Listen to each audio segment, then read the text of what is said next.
aquela expressão, quem não tem cão, caça com gato, né? Precisamos orar para o Donizete, o irmão dele, que ele precisou sair em socorro, ele queria fazer mensagem para nós hoje. Precisou sair em socorro do irmão, problema de saúde. Então, vamos curvar nossas cabeças, vamos orar juntos. Santo Deus e Pai, Deus Todo-Poderoso, nós te bendizemos, te louvamos, te adoramos, o Senhor é bom, o Senhor é santo, o Senhor é justo. Te agradecemos pela tua misericórdia, pelo teu amor. Pai, derrama a tua proteção sobre o Donizete, sobre o irmão dele, José, que eles possam estar bem, que possam estar acudindo, providenciando tudo que eles precisam.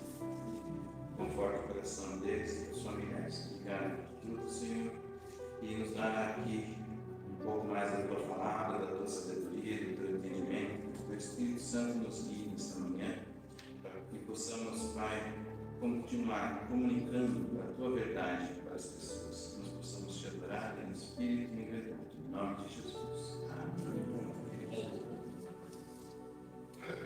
Nós cantamos agora há pouco um cântico lindo, maravilhoso. Eu sou feliz. Vamos cantar. Eu pergunto, você é feliz? Sou feliz. Eu gosto muito, a senhora era professora de português, gosto muito da língua portuguesa, né? Acho que ela afiada, bonita, velha. O verbo está no presente, né? E toda vez que a gente lê um texto bíblico, toda vez que a gente faz uma declaração, a gente tem que pensar, né? A gente canta, né? Esse cântico, por exemplo, fala, sou feliz. Aí ele vai para o passado e diz que alguma coisa aconteceu no passado. O que foi que aconteceu no passado? Cristo morreu por mim, me resgatou. Depois ele vai para o futuro e diz, ainda que a morte me alcance, eu espero que Jesus virá e me levará para o reino eterno. E a gente vive a fé cristã assim. A gente precisa ter noção do tempo, noção de espaço, né? Quando a gente está lidando com as verdades divinas, nós precisamos compreender que quando a gente canta sou feliz, eu estou falando isso no presente, agora, hoje. Sou feliz não por causa das circunstâncias que estão ao meu redor, mas deveria até ser por causa delas. Porque a Bíblia diz, na Tiago, que mesmo que as circunstâncias sejam de sacrifício, de provação, de dificuldade, mesmo assim é para a gente ter toda a alegria por saber que a nossa fé está sendo provada. Mas somos felizes também porque algo aconteceu e algo está prometido para nós. Então eu gostaria de conversar com vocês a respeito de uma passagem da carta de Paulo aos Romanos, carta de Romanos, capítulo 5. E preste atenção quando você lê sobre em que tempo verbal aquelas verdades estão ditas. Procure se situar dentro do plano divino, onde eu me encaixo, qual é a minha posição.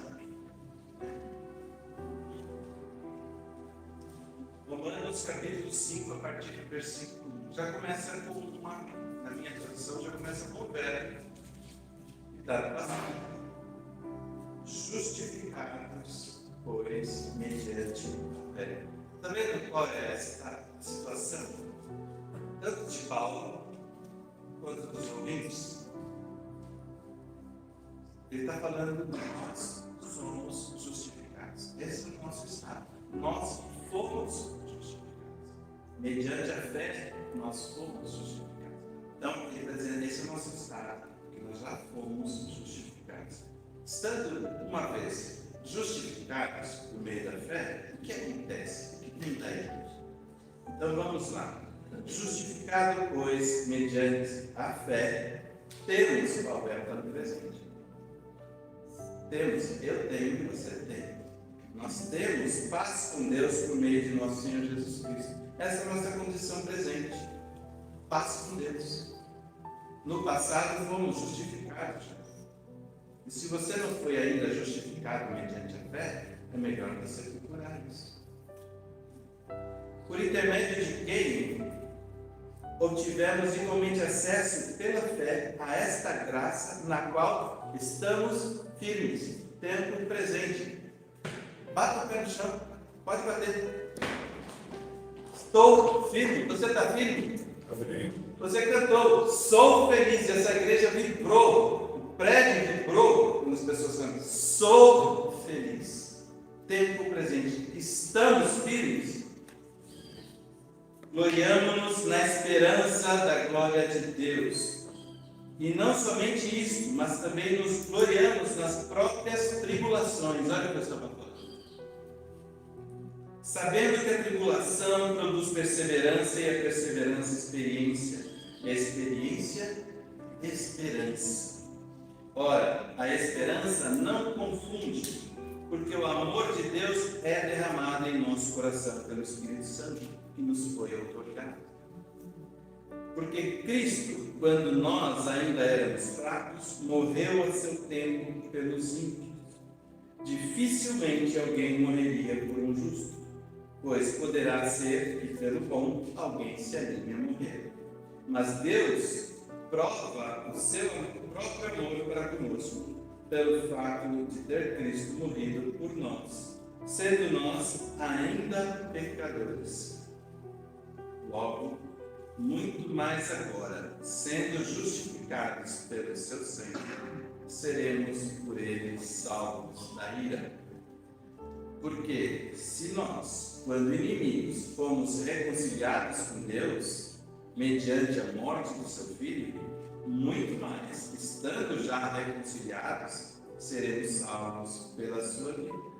E não apenas isso, mas também nos gloriamos em Deus por nosso Senhor Jesus Cristo, por intermédio de quem recebemos agora a reconciliação.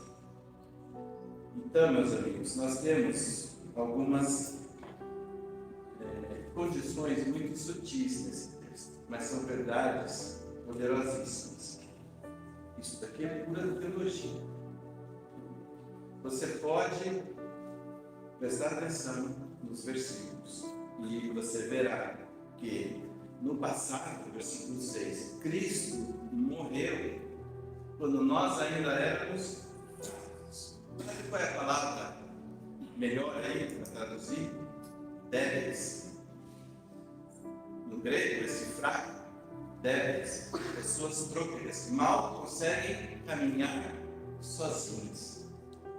Esse é o sentido da palavra. Esse é o nosso estado antes da obra de Jesus. E ele morreu a seu tempo. Significa que Jesus veio no tempo exato de Deus. O tempo de Deus não poderia ser antes e nem poderia ser depois. Jesus veio quando tinha Maria, quando tinha José, quando tinha Judas, quando tinha Pilatos, quando tinha... Era aquele contexto. Era o tempo exato. Depois daquele período de silêncio, desde Malaquias. Tanto que aquele povo esperou a vinda do Messias. Desde quando a vinda do Messias?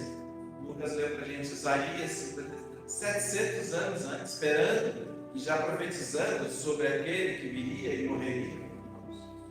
E agora Paulo está dizendo, morreu. Aquele que morreria, aquilo que era uma profecia, agora já é passado, já aconteceu. E sabe por que Cristo morreu? Não foi por Jesus. Lá em Isaías diz que Jesus, olhando a obra, o fruto do seu sacrifício, ele se alegraria de ver como ele pôde estender cura aos enfermos, aos que estavam doentes pelo pecado. E aqui Paulo está dizendo, ele morreu a seu tempo pelos ímpios. O que são ímpios? Então nós éramos fracos, e mais que isso, nós éramos também ímpios.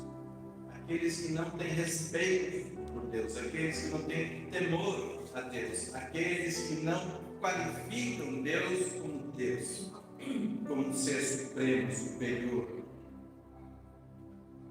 aqueles que escrevem Deus com letra minúscula. Isso que são os ímpios. Dificilmente alguém morreria por um justo, pode ser até que por uma pessoa boa, alguém seria morrer.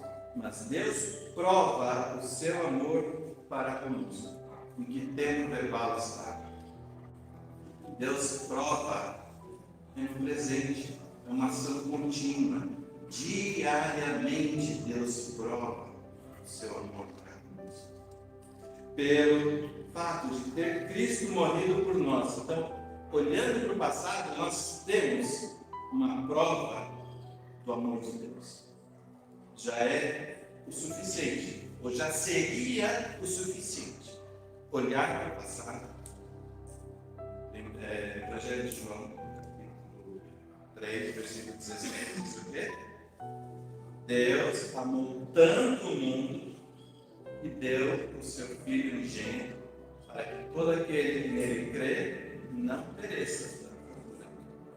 Algo aconteceu no passado para que algo não aconteça no futuro. E Paulo está dizendo que Deus prova diariamente o seu amor para conosco pelo fato que já aconteceu.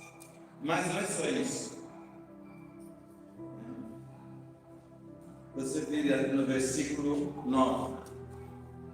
Agora, muito mais, além daquilo que já aconteceu no passado, já somos justificados pelo sangue de Cristo, seremos salvos da ira. Aí você encontra a promessa. Seremos para o presente, passado e futuro. Você está vendo como nós estamos sendo situados no tempo e no espaço? Nós somos propriedade de Deus. Nós somos guardados por Deus, somos protegidos por Deus. Então Deus prova o seu amor por nós, tendo Cristo morrido em favor por nós. E Deus, muito mais ainda, prova o seu amor por nós, nos prometendo salvação no dia da ira.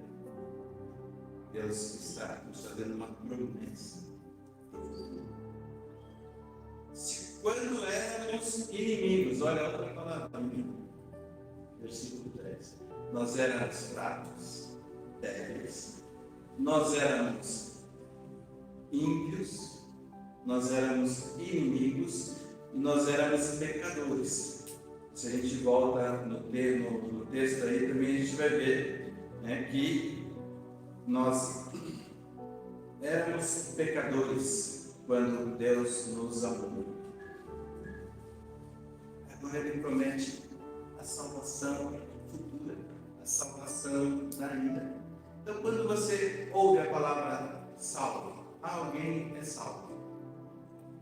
A que te remete isso? O mais comum é a gente entender assim: a pessoa creu em Jesus, se arrependeu, confessou seus pecados ali, confessou sua fé, abriu sua boca, declarou sua fé em Jesus, foi batizado e recebeu o perdão dos pecados. O passado foi apagado, o pregresso foi destruído. Está salvo. E a gente entende a salvação nesse sentido. E usa muito, não está errado. Está certo. Mas isso não é todo o sentido da salvação. Quando a gente fala que é salvo, a gente também tem que ter essa noção do tempo vindouro, da promessa. Porque seremos salvos da ira graças a esse Deus que já enviou seu Filho por nós e que derrama o seu amor em nossos corações pelo Espírito Santo. Ele já faz isso. Nós somos reconciliados com Deus e o seu Espírito que habita em nós derrama em nossos corações esse seu amor, essa renovação. Então, a salvação no passado, a salvação no futuro, mas muita gente não se aplica. Existe a salvação no tempo presente. A salvação também se aplica no dia de hoje, no dia a dia.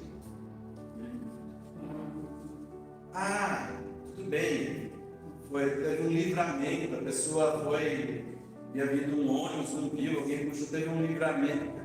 Isso que é salvação? Não é disso que eu estou falando. A salvação no tempo presente significa que a morte de Jesus, o amor de Deus, através do Espírito Santo, né, age em nós continuamente, diariamente. Nós sabemos que existe o lavar regenerador do Espírito, está lá em Tito, capítulo 2, um processo constante. Quem aqui não comete pecado todos os dias? Como é que faz? Meus pecados pregressos foram pagos na morte de Cristo, no batismo, no novo nascimento. Mas os pecados novos, eles são perdoados, já existe o lavar regenerador e renovador do Espírito Santo, lá em Tito. Mas não é só isso. Olha o que diz o texto no versículo 3. Nos gloriamos nas próprias tribulações, sabendo que a tribulação produz perseverança. Ou seja, o que a gente vive, essa fogueirinha ardida do dia a dia, dos desafios diários, das provações diárias, assim, puxa, será que Deus não podia me deixar em paz, quieto, no canto? Se você é pai ou mãe e vê uma criança numa festa de aniversário, quieta, num canto, sozinho, você se incomoda? Você não se incomoda? Ela não está vivendo, ela não está entendendo. Se ela for correr com as outras crianças, ela pode se machucar, pode escolar o joelho, pode bater o dente. É assim, né? São as preocupações. Mas se não houver a vida, né?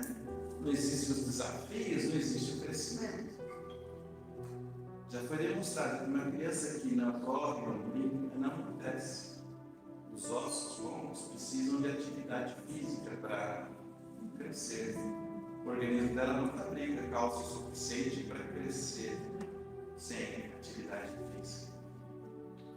Foi feito experimento. Você vê que o ser humano é tão maluco, né? Experimentaram até crianças que usam um braço só e o outro sem usar.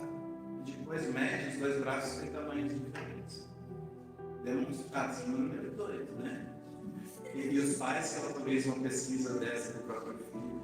Mas você observava isso nos tenistas de antigamente. Hoje os tenistas fazem esporte dos dois, né? Condicionamento físico dos dois braços. Mas antigamente os tenistas tinham o corpo todo torto, todo assimétrico por causa do esporte.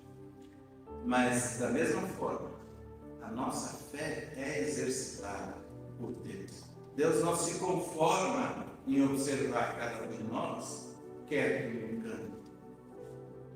Lembra da parábola do talento, dos talentos, que o Géser brilhantemente expôs para nós semana passada? O servo estava se dirigindo à igreja. Um recebeu 5 talentos, o outro recebeu 1. E recebeu um só, enterrou. Eu não quero escolar no joelho. Eu não quero bater meu dente. Eu não quero suar. Então, ficou no cantinho, enterrou o talento. O que aconteceu quando esse senhor veio? Certo, mal e ele que ele tinha, esse foi o diagnóstico. Sabe que eu sou o Senhor, espero que você ficou, entregasse para o banqueiro, então, nossas vivências, nossas experiências, nossos desafios, nossas tribulações produzem perseverança, e isso é testemunho de vida.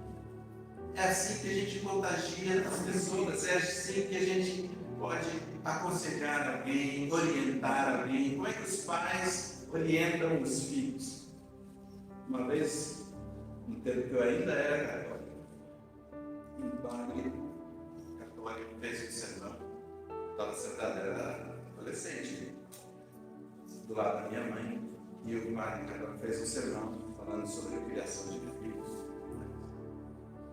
Eu perguntei para minha mãe: quem é a esposa dele?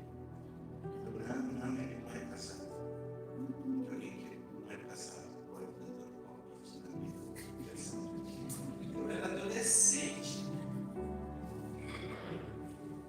usar esse biólogo para você. Quem nunca administrou uma empresa, como é que vai dar palpite na gestão da empresa do outro? Como é que vai abrir uma escola, um curso de gestão empresarial? Quantas empresas desse jeito? Nenhum. Isso acontece muito nas faculdades, né, nos meios acadêmicos, pessoas que falam muito na teoria e não tem nenhuma prática. E a vida cristã? O que é a vida cristã sem a prática? Como é o nome que a Bíblia dá para a prática cristã, da vida cristã? Tribulação, provação. O mundo passar por aflições, mas tem que conviver. Eu venci o mundo, eu posso falar, eu posso dar aula. Jesus diz: eu posso abrir uma escola e ensinar como se vive no mundo. Porque eu vivi e venci. Eu passei por tribulação, passei por angústia, passei por tentação, passei por tudo isso. Isso aí, vitorioso. Você também pode. Anda comigo, ouve o que eu tenho para ensinar. Tribulações, tribulação produz perseverança. Você sabe de uma coisa? A perseverança tem um fruto que é chamado de experiência, é chamado de amadurecimento. Lá nas cartas de Timóteo, tem aqueles que almejam o presbitério, aqueles que querem o episcopado, que querem pastorear a igreja de Deus. Quais são os requisitos, pré-requisitos básicos para ser um presbítero? Que agora a palavra já disse. Ter vivido, não pode ser neófito, não pode ser novo na fé. O que o novo na fé pode fazer para liderar um rebanho? Para aconselhar, para orientar. Então, de onde surge a experiência? Eu li a Bíblia 8 vezes. Isso é experiência? Não. Eu sei decorar todos os versículos do Evangelho de João. Eu sei João inteiro. Decoro. Isso é experiência? A experiência é adquirida em campo, no trabalho, na vida, no dia a dia. E Paulo está dizendo: ora, a tribulação produz perseverança e a perseverança produz experiência. E uma vez que você está experimentado, você está aprovado, você está amadurecido, o que vem como consequência? Esperança. Ninguém tem esperança no futuro se não tiver vivido suas histórias, seus desafios e seus sucessos, suas perseveranças. Se ninguém experimentou ainda, é comum não ter esperança. As pessoas que não experimentaram, não viveram, não venceram, não passaram, são desanimadas em relação a isso. São pessimistas em relação a isso. São inseguras em relação a isso. Por quê? Porque não foram vividas. Não sofreram na carne. Quando o assunto é sofrer na carne, você conhece alguém melhor que Jesus?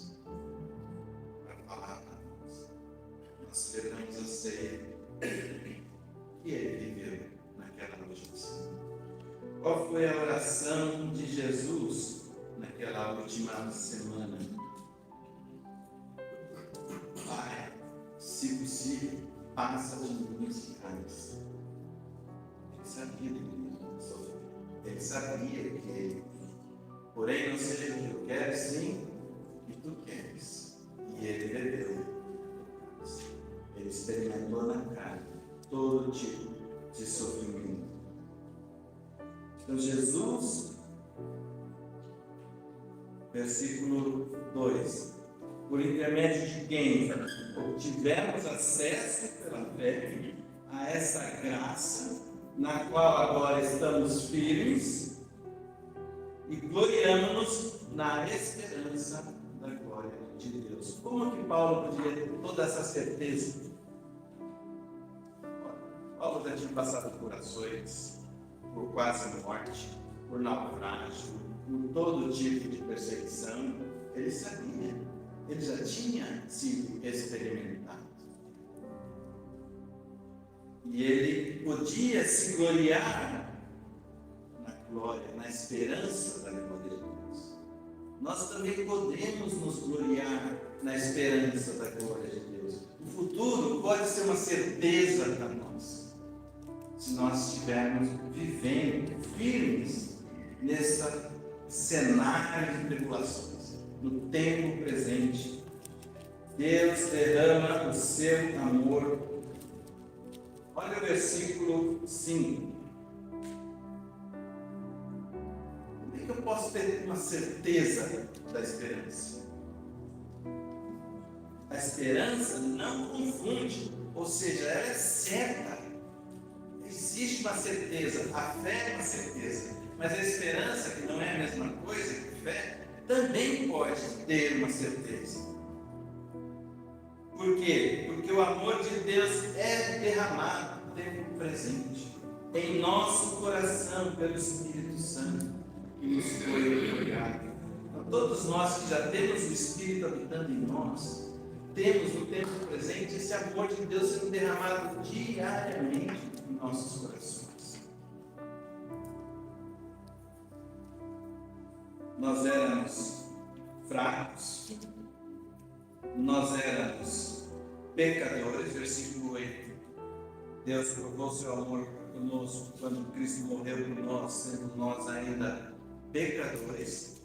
Agora nós somos mais pecadores? Continuamos, mas existe um outro sistema. Deus elaborou um plano para que nós possamos viver esse tempo da vida cristã. E a vida cristã não é um mar de coisas. A vida cristã não é um canto calmo, uma rede debaixo, uns coqueiros, uma palmeira, naquele cenário paradisíaco. Não, isso é lá na eternidade. Eu quero que a minha nuvem tenha coqueiros, palmeiras, tenha redes, uma areinha branca. Você quer o que da sua nuvem? Você nunca pensei sobre isso. Nunca pensou sobre isso? Uau! Eu penso sempre sobre como eu quero o meu céu. Você não pensa? A esperança pode ser firme, pode ser de vitória, se nós não nos recusarmos a viver o tempo presente. Podemos estar firmes, podemos cantar "Sou feliz" e ser mesmo feliz de verdade, com a certeza da vitória do futuro, porque nós nos gloriamos na glória do próprio Deus. Quem é Deus que faz a promessa? Quem é Deus? Por acaso tem alguma promessa que Deus fez e Ele não cumpriu? Por acaso tem alguma promessa de Deus que ficou mal respondida, mal atendida? Deus tem mais de 360 promessas no Velho Testamento, no Novo Testamento, e todas foram atendidas. Qual a única promessa que Deus ainda não cumpriu? E você pode ter certeza que Cristo virá. Nós cantamos aqui, Ele virá e nos levará ao lar eterno. É essa certeza que nós vamos carregar no nosso dia. Então, quando você olhar para uma provação, para uma tribulação, faça como Tiago, que também não acreditava antes. Você sabe que Tiago escreveu essa carta depois que Jesus ressuscitou, depois de se tornar coluna na igreja, depois de se tornar. Mas sabe que Tiago antes olhava para Jesus e achava que ele era todinho, ele levava para casa muito. Tanto que Jesus, quando foi ali em Nazaré, na sua cidade, depois de fazer muitos milagres, as pessoas não creram nele. Mas depois que Jesus ressuscitou, Tiago, e sabe o que ele disse? Tiago, no versículo 2: Meus irmãos, tenham por motivo de toda alegria passardes por várias provações, sabendo que a provação da vossa fé, uma vez confirmada, produz perseverança. Puxa, acho que ele leu a carta de Paulo. Ora, a perseverança deve ter ação completa. Não é para você perseverar metade do caminho e falar abandonar na metade da jornada. Você nadar de uma margem até metade do lago e depois afundar quando estiver na metade. Tem que nadar até a outra margem. Ela tem que ter ação completa. Uma vez confirmada por tua perseverança, a perseverança deve ter ação completa. Para que sejais perfeitos, maduros, experientes. É isso que quer dizer a Bíblia. Completos. Para que vocês, Deus, olha para cada um de nós e vê um projeto em construção. Nenhum de nós está pronto. Ou você já está pronto? Se você está pronto, você está próximo da hora de partir. Nós não estamos prontos. E Deus tem trabalhado, tem nos aperfeiçoado diariamente por meio da sua palavra, por meio da comunhão com os irmãos, por meio do Espírito Santo que age em nós e também por meio das tribulações, das provações. Puxa Deus, tem um jeitinho mais macio, mais gostoso, mais doce, mais adocicado. Experiência só quem já passou por ela, sei como é que é. Quem já pilotou um carro na velocidade, quem já ganhou um jogo de virada, já ganhou um jogo de virada? Vai só né? Aquela reunião no vestiário, está todo mundo assim, uns estão em pânico, outros já estão desistindo, mas sempre tem um que fala assim, viu, nós podemos virar esse jogo. O que tem que mudar? A percepção. Se nós olharmos em volta e acharmos que estamos perdidos, estamos derrotados, que Deus nós servimos? Ou que filhos de Deus nós somos? Porque Deus é o Deus da glória.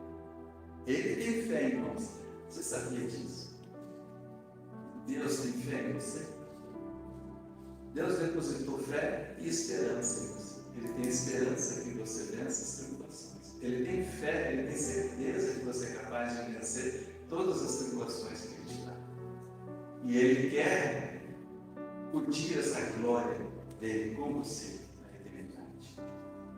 Basta você perseverar, basta você entender, enxergar que ele também está fazendo parte de ti. Quando você sofre, ele sofre. Quando você chora, ele chora. E quando você ri, ele se alegra, ele se satisfaz. Sabe quando Jesus conta aquela parábola dos talentos, que ele fala assim: as ovelhas eu vou colocar aqui na minha direita, ele ri, ele se alegra. Eu dei 5 talentos para ele, olha o que ele fez. Ele ganhou outros 5, não é 2 de angústia, ajudou esse, ajudou aquele, fez isso. Ele se alegra, ele resiste. Quando uma pessoa crê, confessa Jesus e é batizado, diz que é uma festa no céu. Você ouviu dizer que é uma festa no céu por alguma outra coisa? Eu só li na Bíblia que a festa no céu é quando alguém que era perdido se encontra, que era pecador se arrepende e recebe a salvação. Presta atenção. Em que tempo você está vivendo? Jesus veio no tempo oportuno. E você também. Você também vive no tempo oportuno para a sua história, para a sua vida, para o seu futuro. A salvação já foi dada. Deus já criou um mecanismo de renovar em você o amor, a justiça, o perdão, a salvação. Ele é diário. E Ele ainda te promete que quer festejar com você a glória dele. Então, Santo Deus, Pai, Deus Todo-Poderoso, nós te damos graças, Pai, por o Senhor ter trazido para nós tantos sinais, tantas maravilhas na tua palavra, que nós possamos entender como o Senhor nos ama. Obrigado, Pai, pelo teu Espírito que habita em nós. Que nós possamos viver a fé cristã com ousadia, com alegria. Que nós possamos cantar de fato, sou feliz, porque Cristo já deu a sua vida em resgate por nós. Que nós possamos celebrar a vitória, mesmo diante de tantas provações, que sabemos que o Senhor nos dá a aprovação conforme podemos vencer. Que o Senhor sabe todas as coisas, que o Senhor está no controle de todas as coisas. Que nós possamos te louvar, te adorar, te bendizer, te glorificar. Que nós possamos, através da nossa experiência e dessa viva esperança que vive em nós, ajudar outras pessoas a encontrar essa paz. A paz que o mundo não pode dar, só Cristo pode dar. Que nós possamos compartilhar essa paz com as outras pessoas. Em nome de Jesus. Amém. Amém. Já deve ter reparado que muitos cristãos evangélicos, quando encontram um pouco cristão, falam assim: